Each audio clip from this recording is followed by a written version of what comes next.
Hello beautiful people, you're welcome back to my YouTube channel. Welcome. My name is Oyemingpe. If you are new here, you're definitely welcome. I film about locks, snail farming and lifestyle, so get a space because this place can contain all of us. And to my returning subscribers, you guys know how much I love you. Thank you for always coming back. Thank you for sticking with me. And guys, we hit 100 subscribers. Yeah! Yes! I couldn't have done this by myself. So thank you so much, guys, for subscribing and for sticking through. I love you guys. From the title of this video, you already know what we'll be doing today. I'll be helping you with tips to start your snail farm. Yes, I'm good like that, you know. I know a lot of people have told you that snail farming is lucrative. You would have read about it and all of that. However, if you do not put these tips in place, you're gonna waste money. So I'll be sharing with us 7 tips to enable you to start your snail farm. Tips you need to know before you even start your snail farm. Yes. So if this sounds like something you're interested in, then keep watching.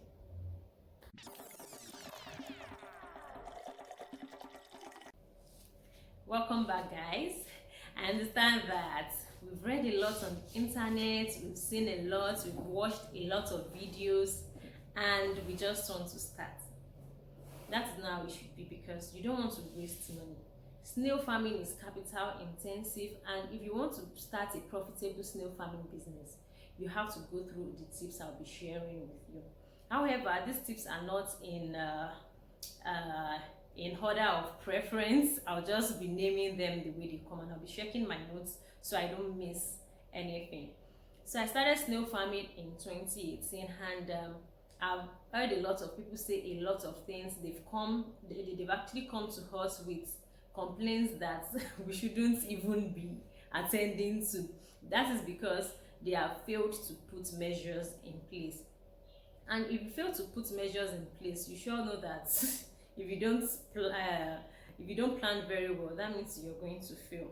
And over time, I'll be sharing my experience and the experience of some of my clients, some of my friends and colleagues with you, so it would enable you understand better what we are talking about. So first on the list of things you need to know before you start your snail farm is adequate planning. Whatever you don't plan for, you're definitely going to fail in it. I understand that some people will tell you can start with 20,000 naira, you can start with 10,000 naira. Yes, you can start with any amount you want to start with.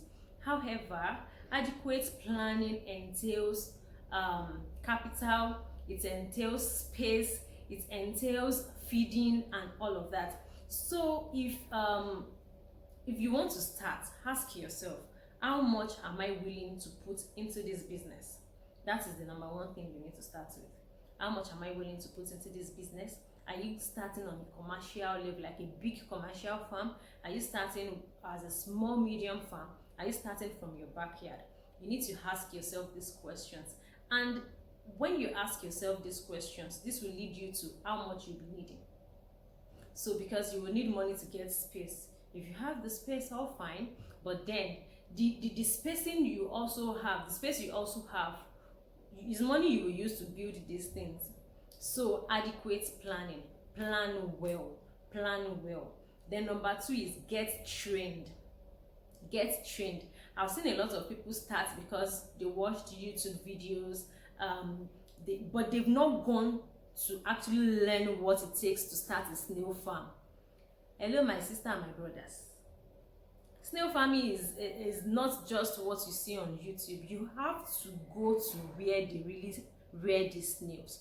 Okay, let me share my experience. I started snail farming in 2018, and before I started, I've trained with 3 people. Yes, that was even before I ventured into snail farming. So you don't just want to start, you want to see how this is being done. I've actually I learned from someone who has a free range farming system. That is what I actually practice now. I've learned from someone who has a trench pen.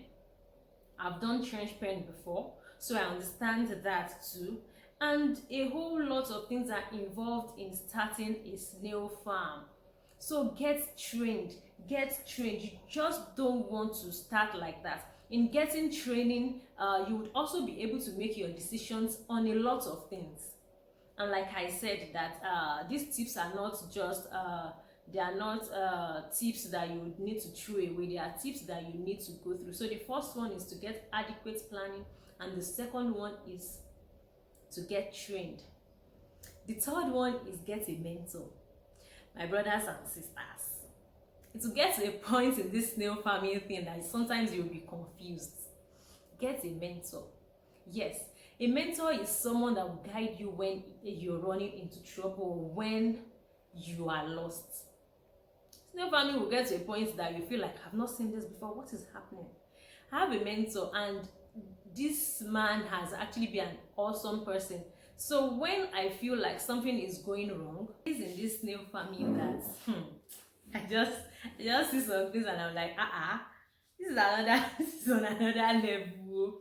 So there are things like that it will happen to you as a snail farmer. You need to have a mentor, and your mentor does not have to be someone that operates on the same farming system that you are operating on. Just be in that same line of business, so that when something is going wrong, your mentor can guide you. And I also have a colleague, shout out to Jock Snail Farm. Yes, we rock this snail farming thing together, because it's not for the faint-hearted. You need someone to talk to all the time. We are colleagues in this business, and when things are going south, we talk to one another. We share our experience with one another. We even do trainings together. Collaboration is key, guys. So instead of saying you don't want them to know how you do this, you learn. And yes, there are trade secrets that you would have to keep to yourself, but then you need some people around you in this line of business that you're into. So get a mentor and have someone you talk to. So the first one is get adequate planning. The second one is get trained, get a mentor. The third one is should I say, okay, let's do this as the fourth one, is get involved. A lot of people do this last. Meanwhile, it is one of the things they should have put first, because how would you want to start a business without getting involved? Understand what your business is about. Some people just start snail farming because they've heard it is lucrative and they have money to throw around. Guys, you have to make profits. You want to make profits. That's why you're starting a business. So get involved. Get you as the person. Get trained. Do your market survey, guys. Do your market survey. Get involved. Like I said earlier, I got trained in 3 places: online and offline. I went to where they have free range. I went to where they have trench pen. I went to where they do the intensive and semi-intensive and all of that. So get involved by yourself. So when your employees are telling you this, you have an idea of what they are saying. They are not just nodding. Even when they are scamming you, you are just doing So get involved. Understand how this business runs. Understand that you have baby snails. Understand that you have breeding stock. Understand that you have the large size. Understand that you have jumbo sizes. Understand that the housing system is this, and that. Understand that when there is ant infestation, this is how you should go about it, so that you are not just like a spectator in your own business. Get involved. Another thing I would also be talking about is employ a professional. This one is a serious something. Employ a professional, because don't employ because the person studied agric. Employ because the person understands what snail farming entails. Guys, snail farming is beyond. I went to and I studied agriculture and I came out with a first class. Do they understand what snail farming entails? Okay, I'm going to share an experience with you. In 2019, myself and my colleague, we trained some set of people on snail farming. They got their snails, and guess what, guys? They employed someone because the person said he's an agric fellow. Because you understand agriculture, but you don't understand snail farming. So things went south. Snails were dying. Everything were going wrong. That was because of poor management. So your people that are managing your farm, train your farm. If you know that this person has the capacity, but they probably don't understand what snail farming is, get them trained. It is the way they understand your business that they will handle your business. And if they don't understand the business, they are going to be running at a loss. So guys, yes, get a professional and let them get trained. Another one is the type of housing system. The type of housing system is important. Like I said, these tips are not tips in order of preference. They are tips that you just need to sit down and ask yourself how it is going. In the first tip that I shared, adequate planning, housing is one of the plans you have to put in place. Do you have space to accommodate this number of snails? Okay, when people come to us that they want to start snail farming, and we ask them what's the capacity, they say, I think I want to start with 2,000 snails. Who is rushing you? You don't even understand what snail farming entails, but you want to start with 2,000 snails. Do you have the housing system in place for them? Do you have space? When they start laying and you want to take them from one pen to another, do you have the space? And what housing system are you putting in place?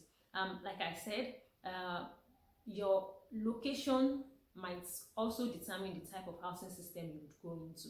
So don't just jump because you've watched YouTube videos saying this system of farming is the best. You now say, okay, I want to start this. You know that the farming system you go into in a backyard is different from the one you go into with a free range. Is different from the one you go into with the trench pen in the semi-free range.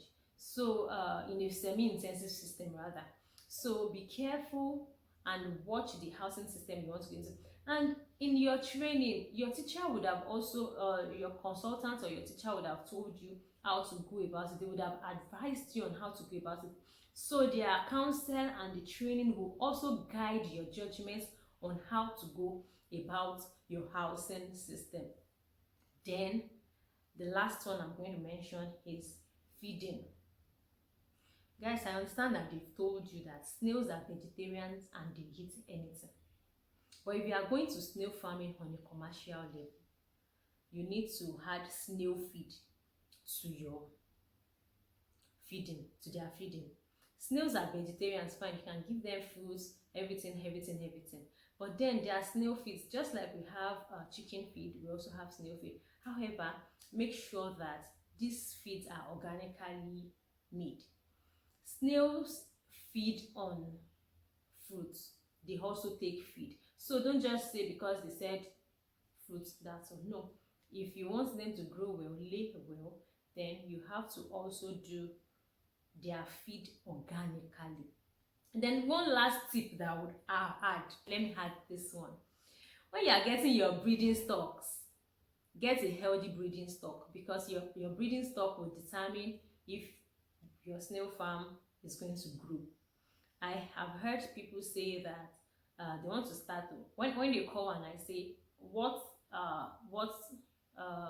what size do you want, they'll say jumbo size. I would ask again, what do you want to use the snails for? They will say they want to start their farm with it. How would you start your snail farm? It's a jumbo size. Oh, wrong now. It's very wrong. It's very wrong. And this is why it still takes me back to training. When you are getting trained, your trainer will tell you all of this. So your breeding stock is important, and you are starting with a point of lay or a breeding stock or a breeder. These are the things that you are these snails that you are starting with. Then let me also add this, that the type of species that you are starting with is also important. What species do you want to farm? Have you even asked yourself? You heard that they are breeding Acatina. You heard that they are breeding Acatina marginata. You don't even understand which one you would breed on a commercial level.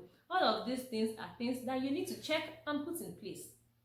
With these few points of mine, I hope I have been able to convince you and not to confuse you that starting a snail farm is important, but putting measures in place is very important. So let's go over these tips again in case you've forgotten. The first one is adequate planning. get trained, get a mentor, get involved, employ professionals, yes, employ capable hands, type of housing system, holding breeding stock, and feeding. If you stayed till this point, thank you for sticking through and watching through. I hope you've learned one or two things. I hope you've gotten value for your time. And if you are watching me and you feel there are other tips I forgot to mention, please, you can kindly drop them in the comment section. And guys, I know you have been blessed with these videos now, with this video. Please subscribe, like, and share. I'll see you guys in my other video. Bye.